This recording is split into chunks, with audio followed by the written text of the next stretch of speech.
The climate change is no longer a future problem now. It's a problem of current situation. We faced in the current situation that the impact on the environment and the devastating spreading across the globe and growing ever stronger. The Intergovernmental Panel on Climate Change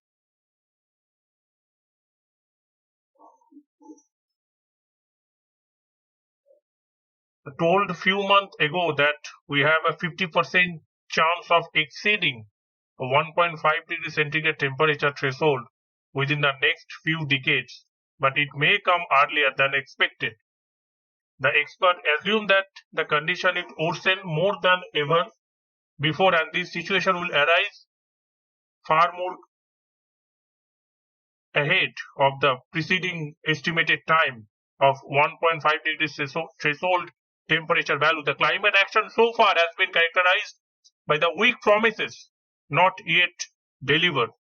The Emission Gap Report 2021 that has showed the updated contribution of nationally determined body under the Paris Agreement fall into the same trap, and thus we can assume that this problem has created and is not a future problem now.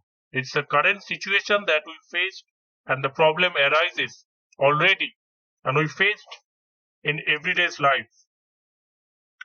The pledge only takes 7.5% of predicted 2030 emissions compared to the previous round of commitment. This is far from adequate. Reduction of 30% needed to stay at least on the cost of pathway for the 2 degree centigrade and 55% for 1.5 degree centigrade. The nation only implement those unconditional NDC policy that we can say that they are stand and we are likely to hit those global warming of about 2.7 degrees centigrade by the end of this century. The current net zero pledges could cut another 0.5 degrees centigrade of the global warming. If it is done properly by the most developed countries across the globe, and that's the issue has been generated in many governmental panel discussion regarding the climate change issues, that we need to focus on this global warming, the current burning topic. And the Emission Gap Report shows that the opportunity to use those pandemic recovery, that spending to reduce the emission has been largely missed. To get on track to limit the global warming to 1.5 degrees centigrade, the world needs to take an additional 28 gigatons of carbon dioxide equivalent of annual emission by 2030, over and above what is promised in updated unconditional NDC.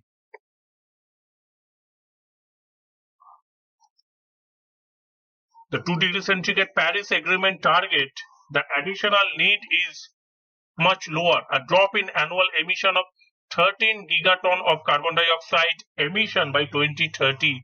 To be clear, we have 8 years to make those plans, but put in place the policies, implement them, and ultimately deliver the cuts.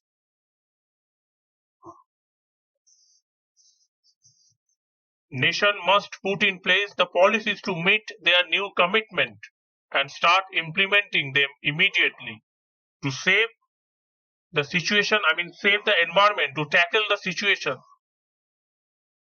Then they must go to the net zero policy, ensuring these long-term commitments are linked to the NDC policy, the nationally determined contributions, and that the action is brought forward. It's the time to get the policies in place to back the raised ambitions, and again, the start implementing them. That cannot happen in 5 years or in couple of years, and they need to start happening now to get the effect, to get the desired result within the time frame, within the allotted time slot. We can still do it, but the emission gap report shows that there is a huge potential for the large cuts in the methane emission from the oil and gas and waste and agriculture sectors. Carbon markets could help to accelerate those actions, maybe by decreasing those mitigation costs, and this pandemic recovery funding can still be greened, and that's the United Nations Environmental Program. That's the report is derived, and there is a potential that the nature-based solution, renewable energy sources, and energy efficiency, and much more other criteria, factors, and we should not despair that we have already shown that climate action can make a difference. In 11 years, from 2010 to 2020, first we have put in place the policies that will lower the annual emission by 11 gigaton of carbon dioxide in 2030 compared to what would have happened without these policies. But we need to make the differences. We need to take those action to make possible those differences, to reduction of this greenhouse emission gas, to better management of the environmental conditions and the climate change effect. We need to mitigate those effects. We cannot keep doing the same things and expect a better result. The world has to wake up to the imminent peril we face as a species, and we need to go firm, we need to go fast, and we need to start doing it now.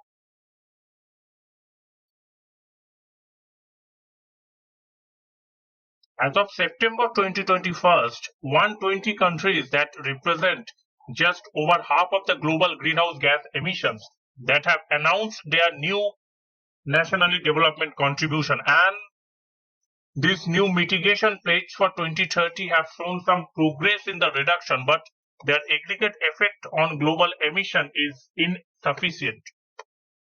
The G20 member of the countries and the US, UK, the European Union, and 27 other European nations, Argentina, Canada, China, Japan, those account for the largest reduction. Australia, Indonesia, Russian Federation have submitted their NDC target that do not go beyond its previous NDC target. India, Saudi Arabia, Turkey, they have also not yet submitted the new NDC target. The G20 members countries are not on the track to achieve either previous or new 2030 climate pledges. That's the cause of concern, that the worry the global situation has arisen, and that's the major problem for the global economy and the lifestyle and the environmental issues that generated. The top 10 G20 members countries are on a track to achieve their previous NDC, while 7 of them are off track, and these 10 countries on track to achieve their previous NDCs, that are India, Argentina, China, European Union and its 27 members. Japan, Russia, South Africa, Saudi Arabia, UK and Turkey. The long-term zero emission pledges by 50 parties covering more than the half of the global emission is a promising development. However, these pledges show huge ambiguities. Globally, 49 countries and the European Union with these 27 members have pledged a net zero emission target.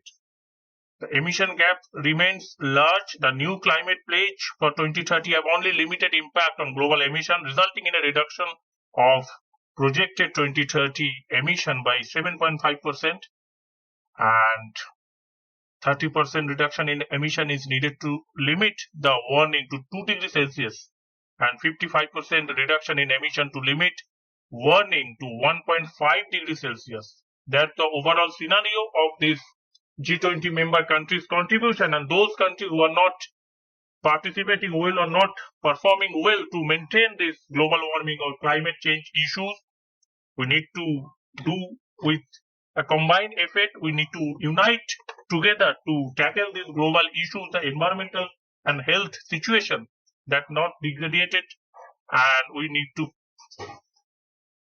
tackle these adverse environmental situations to save the life, save the human being, and maintain the ecosystem. That's all for now. Thanks for watching. See you in the next video.